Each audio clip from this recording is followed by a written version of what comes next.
10th shloka. Words. Sarvatmattvamiti. सर्वात्मत्वमिति स्फुटीकृतमिदं. स्फुटीकृतमिदं यस्मादमुष्मिंस्तवे. यस्मादमुष्मिंस्तवे तेनास्य श्रवणात् तदर्थमननात् if we join श्रवणात् तदर्थमननात्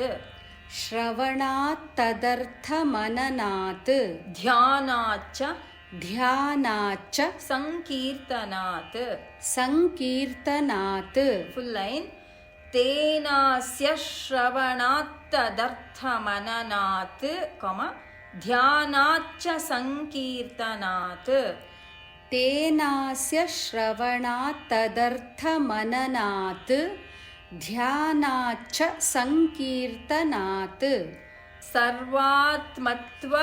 सर्वात्मत्व महाविभूतिसहितं will join सर्वात्मत्व महाविभूतिसहितं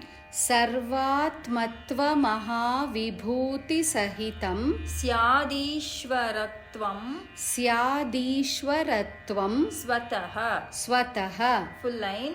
सर्वात्मत्व महाविभूतिसहितं स्यादीश्वरत्वं स्वतः.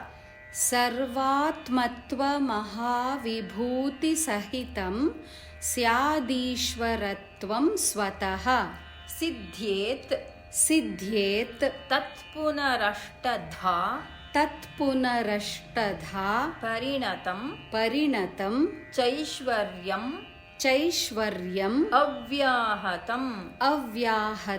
if we join चैश्वर्यमव्याहतम्. full line. सिद्ध्येत् तत्पुनरष्टधा परिणतं चैश्वर्यमव्याहतम्.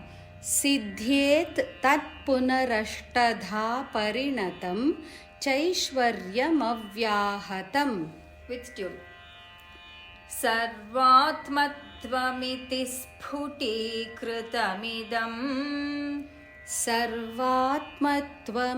स्फुटीकृतमिदं यस्मादमुष्मिंस्तवे तेनास्य श्रवणात् तदर्थमननात्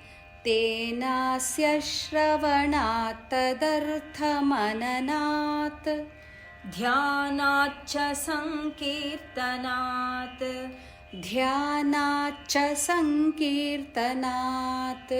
सर्वात्मत्व महाविभूतिसहितं स्यादीश्वरत्वं स्वतः.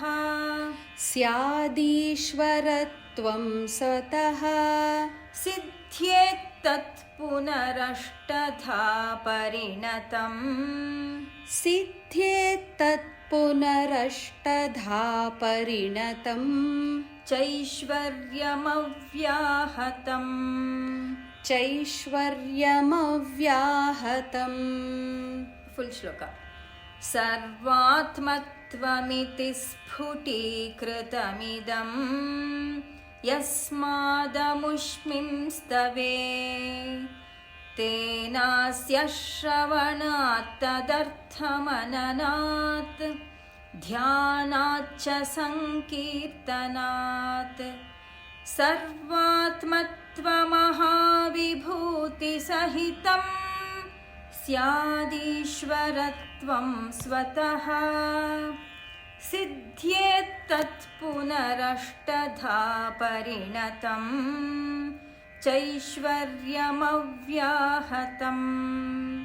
सिद्ध्येत् तत्पुनरष्टधा परिणतं चैश्वर्यमव्याहतम्.